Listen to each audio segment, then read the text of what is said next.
এতিয়ালৈকেতো আমি একো ভাল দেখা নাই, কাৰণ যিহেতু এইটো হ'ল 20 কোটি শুনিছোঁ আমি, 20 কোটি টকাৰ এটা ৰাস্তা হ'ব বুলি শুনিছোঁ।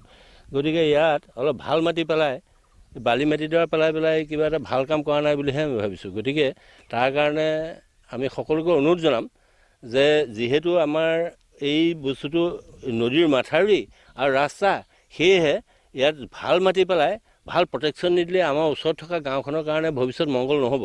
গতিকে আমি চৰকাৰী পক্ষকো অনুৰোধ জনাম যাতে ইয়াত সম্পূৰ্ণ তেখেতসকলে সহযোগ কৰি আমাৰ ৰাইজ এই ওচৰত থকা গাঁওখনৰ কাৰণে মংগল কৰে যেন তালৈকে অনুৰোধ জনাই মই সেৱা ধৰিম। পইচাটোলৈ চাই ধৰক মাথাউৰিটো ভাল হ'ব লাগে, আৰু যাতে আলতীয়া মাটি পেলাই তাক মানে তাত হ'বৰ কাৰণে আমি বিচাৰোঁ।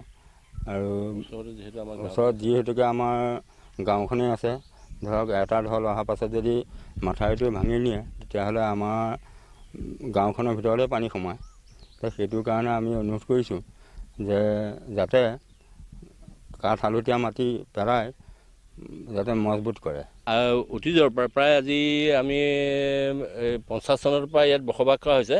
এই নদীখনে আচলতে আমাক গোটেই গাঁওখনক জলাকলাক হৈ আছে।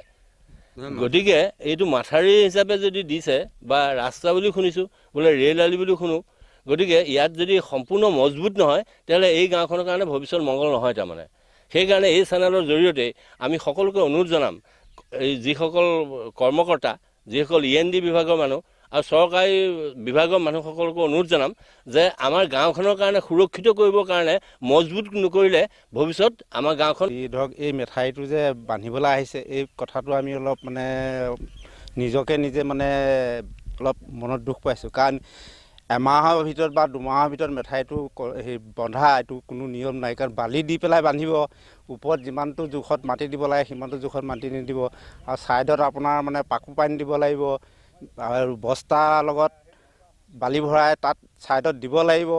সেই অনুপাতে ক'ত কেনেকৈ কি হয় তদাৰক কৰিব লাগিব।